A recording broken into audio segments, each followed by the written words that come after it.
Today we are making a gluten-free, dairy-free, iron-rich buckwheat porridge 2 ways. A bowl you can enjoy for breakfast, lunch, a snack or dinner, because really, who decided sweet porridge is only for breakfast? Option 1 uses a high iron ingredient similar in taste to a food that about half of the American population dislikes. I don't know if this can be extrapolated to the entire world, but I can say that I dislike it too.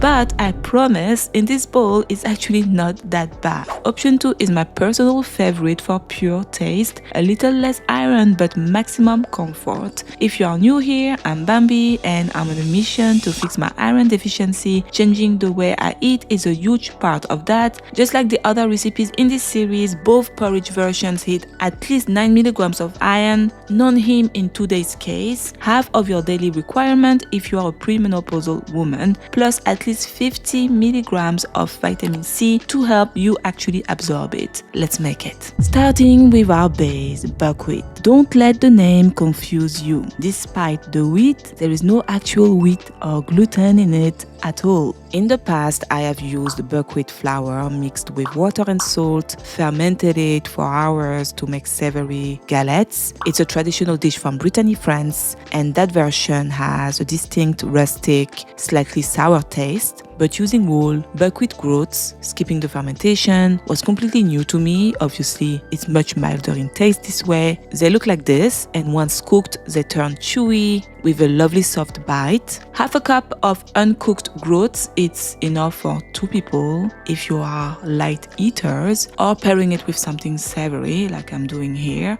But if you are hungry and it's your main meal, have it for yourself, okay? And to maximize nutrient absorption, we're going to rinse them and soak the groats for 8 to 12 hours. I just do it overnight, and I add a splash of apple cider vinegar to the soaking water. I get this question often, but the vinegar is optional, okay? We will rinse it out anyways, but it's optional. I understand some people don't like the smell of vinegar. It's supposed to help break down fattic acid, which is an anti-nutrient, more efficiently. Once the time is up, drain and rinse well again.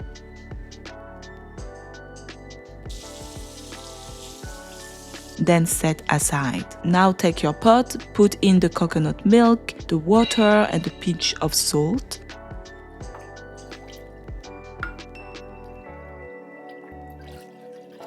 Cover and bring to a boil. Once boiling, add the rinsed buckwheat groats. Lower the heat to low, cover and simmer for 10 minutes.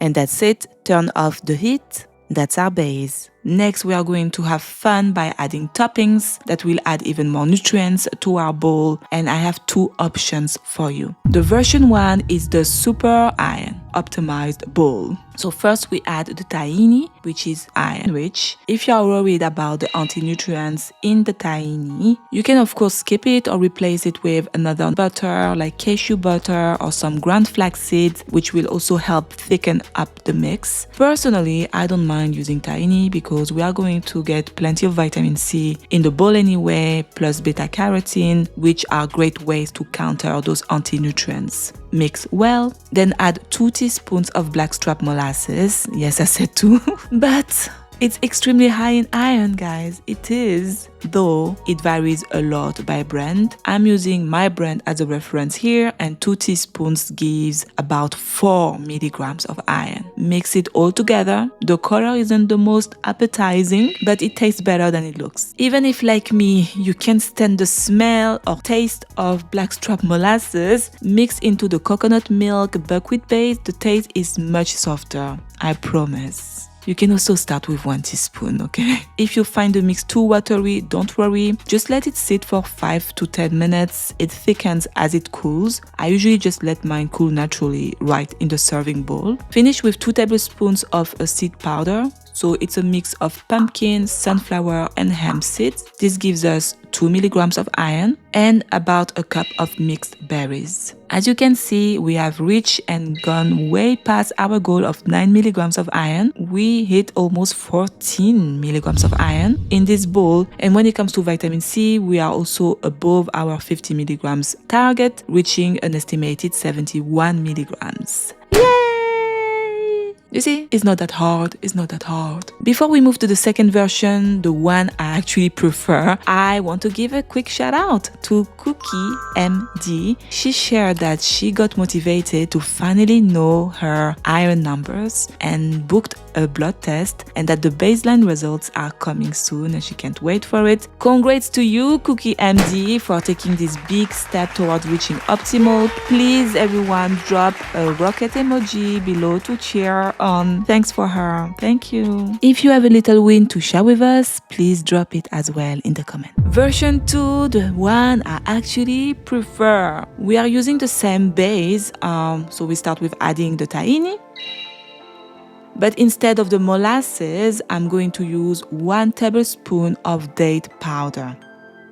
I prefer date powder, or whole dates also would work here, because of the fiber. Date syrup, like fruit juices, is a bit dangerous for me to keep in my house because it's very addictive and super easy for me to overconsume once that fiber is stripped away. The only negative thing with date powder is that it's not soluble in water, so you can't really add it to your tea, for example. But for baking or making porridge like this, it's perfect. Mix well and let it cool a bit and finish with the juice of half a lemon. Transfer into your bowl.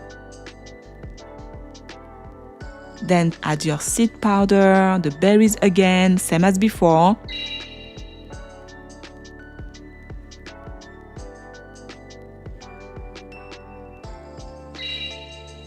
Let's check the nutrition for this one. For the vitamin C, we are well over our target with 83 milligrams. And for the iron, we are just a little bit above 9 milligrams, which is amazing. By the way, guys, have you noticed that I have improved the way I'm saying iron? Because I used to say iron.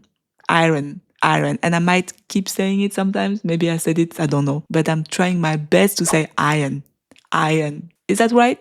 Yeah, someone told me in the comments of one of my previous videos that basically I'm not pronouncing iron properly. That they didn't understand at all what I meant when I said iron.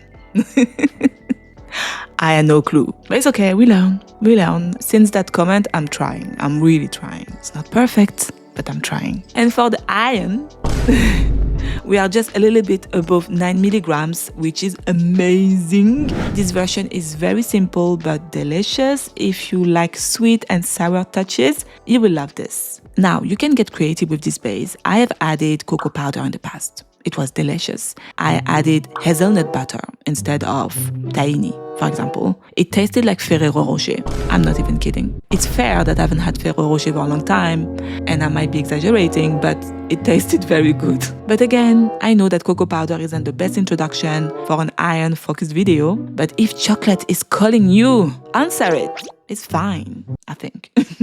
In the comments, tell me what mix you tried and how it went. Please inspire us. If you want to dive deeper into this iron recovery journey with me, make sure you actually subscribe to my Substack. It's much more than just a place where I post these recipes. It's where I share my personal thoughts and give a monthly behind-the-scenes update of my recovery journey, things that don't necessarily make it into these YouTube videos. The real takeaway isn't just the base. I think you could easily swap the buckwheat with oats or even millet if you prefer, since both are actually even higher in iron. I just like switching things up, and I love the texture of buckwheat groats. Plus, they're a true complete plant protein. The takeaways are the toppings. Make sure you are pairing it with enough vitamin C. Use seeds, soak them to cut anti-nutrients, or grind them for easier absorption. Swap plain sugar for something like Blackstrap molasses or date powder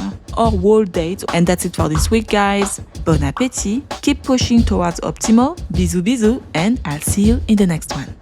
Bye!